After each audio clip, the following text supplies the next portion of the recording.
Young people these days are beginning to smoke earlier and earlier in life, with some starting at the age of 13. But why do they pick up the habit so early? And why do they stick with it even though help is offered?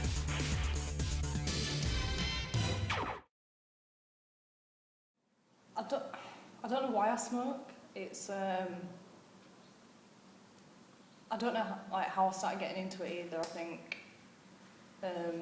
just when my mates started smoking, I just tried it. I never had a hatred against it.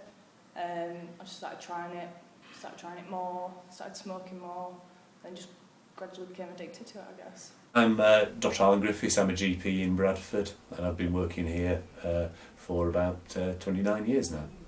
It's a time in life when people are being rebellious and looking to differentiate themselves. They want to show themselves as different. You're trying to find your way in life. You're trying to say, you know, this is me as an individual. I'm not just like my parents. I'm not just like the adults.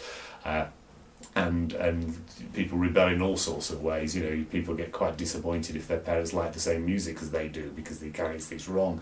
And if you've got your parents saying smoking is bad and all the health messages are saying smoking is a bad thing, there's going to be a subset of people who will always deliberately say, I want to be different, I want to do something that's different to what everybody else is. But also, as I just said, it's undoubtedly the case that the cigarette companies do aim their promotions, if not overtly at young people, trying to encourage them to smoke, using the sort of images, the sort of music, things that they think will appeal to young people, even if technically they're aimed at older adults. Theoretically, they're supposed only to advertise to adults, and obviously as we're getting less and less cigarette advertising now, that's less of a problem, but it's still there in subtle ways. And what about those that are aware of the risks but still continue to smoke? It's because of stress. They might have problems in their life, and maybe a cigarette can help them calm them down. Like me, for example, I've got too much going on in my life. I'll have to have a smoke. It makes me feel calm. If I'm really angry, I'll have to go outside, have maybe 2 cigs. It's not because my friends make me. If they do have a cigarette, I'll join in with them. It's all about routine, and it's a lot more psychological. So I'll have a cigarette before I get the bus, I'll have a cigarette when I get off the bus, one before college, one after I eat. It's all routine, so if I just took one of those out, then it helps it a lot more. The awareness of the health risks of smoking is out there. I don't think anybody these days can honestly say they don't realise that it's bad for them and it's a bad thing. So I'm not sure anything more can or needs to be done in terms of raising the awareness of the health risks of smoking. As far as the help available for people to quit, there is a lot available, and I think it's probably true that more of that is aimed at older people. We particularly as GPs, we have targets for checking on people's smoking habits. We're supposed to start asking people but whether they smoke or not from about the age of 15, and we do that, although it's obviously sometimes a little bit difficult when people's parents, when they come to see us with parents. I often say, you know, do you smoke? And they say no, and then I say, and if your mum wasn't in the room, would the answer still be no? And it's difficult. Just going into a chemist and buying some patches or something is less likely to help than getting the patches from a nurse, with the nurse seeing you and checking you and making sure seeing how you're going on with making sure you're getting the right dosage, using them properly, and so that's much more successful. I think prevention's better than cure. More education about smoking and what smoking can do, and not even the health benefits, more the social aspect and the cost of it, and the economic aspect, I guess, of smoking. From the research that we carried out, we found out that 73.33% of young people have family members who smoke. Could this be a reason as to why younger family members pick up the habit? It's absolutely true, yes. Smoking runs in families.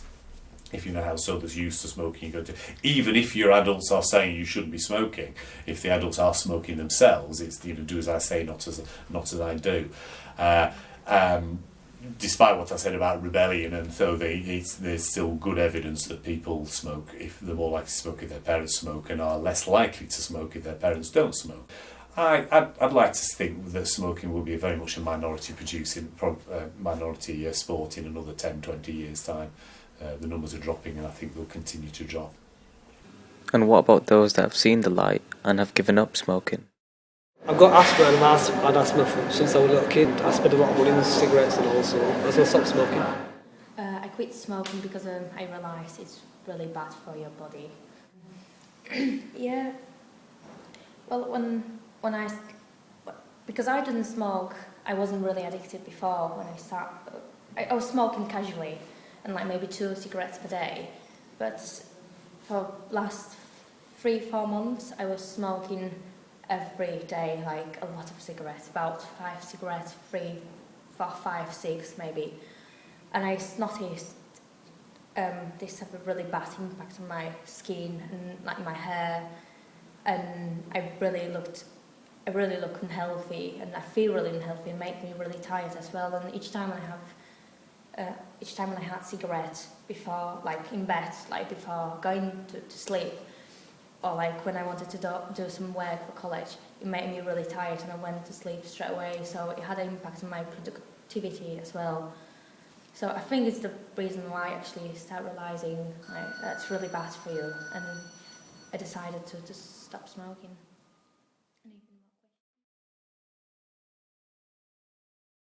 But is enough being done to raise awareness amongst young people about the risks of smoking? And is enough being done to help young people specifically? I don't think, awareness-wise, I don't think there's much in like documentaries or films or stuff like that which make awareness for young people, but there is like help and support groups which you have to really go to get support and stuff. There's also like quick hits and like other kind of medicine like patches, gums, spray things that help people. There's nothing that really raises awareness. The pointless stuff. They are. I've tried them and it made no difference to me. I've tried them myself, which helped me stop smoking for about 3 to 4 weeks. But then it's that you gotta have a strong will to stop smoking and determination. If in your mind you think, oh, I'm gonna stop smoking for so long, but then inside your craving comes again. But then your craving didn't tell your mind, oh, it's alright, just have one cigarette. From my example of my own experience. Okay, flow about the nicotine gums. I mean, to you, when you chew them, it's like ordinary gum to you, isn't it? Yeah, it made no difference to me. I thought to myself, hold on a minute, it didn't make no difference to me, and I wanted to still real cigarettes, so I started smoking. Definitely. And there's no documentaries about smoking, are there? There's no specific documentaries on young people smoking or how to raise awareness for young people. However, there are adverts. There are adverts, but I don't think the adverts are really getting through. If there was like a short documented film or just a documentary based on smoking and targeted towards young people, I think that would really put into young people's minds and show them the effects and raise a lot of awareness towards young people, which could help them change their mind or slowly or gradually just come off smoking. Yeah. So by raising awareness, I don't think there's much awareness though. Some people take the risk though, even like seeing all the awareness and stuff, but still they don't care. They still smoke. Like me, I've seen a lot of things like adverts and the risks of it. But but to me, that's the thing that I can't quit. I still have to smoke. The advertisement of smoking is so powerfully brainwashed young people. Yeah, so it they're has. like, oh, it's okay, I'll smoke, because we don't see it till, for example, how do you know that one cigarette can kill you tomorrow? True. Because it takes, I think it's like 5 minutes. One cigarette takes 5 minutes of your life, so you could die at any time. You could die within the next day or the next week. Yeah. You don't know. Yeah. So Getting young people to quit smoking cold turkey is something that is unlikely to happen. Perhaps the solution is to raise awareness of healthy alternatives such as e-cigarettes, and to stop making young smokers feel marginalized by offering help that is aimed specifically at them.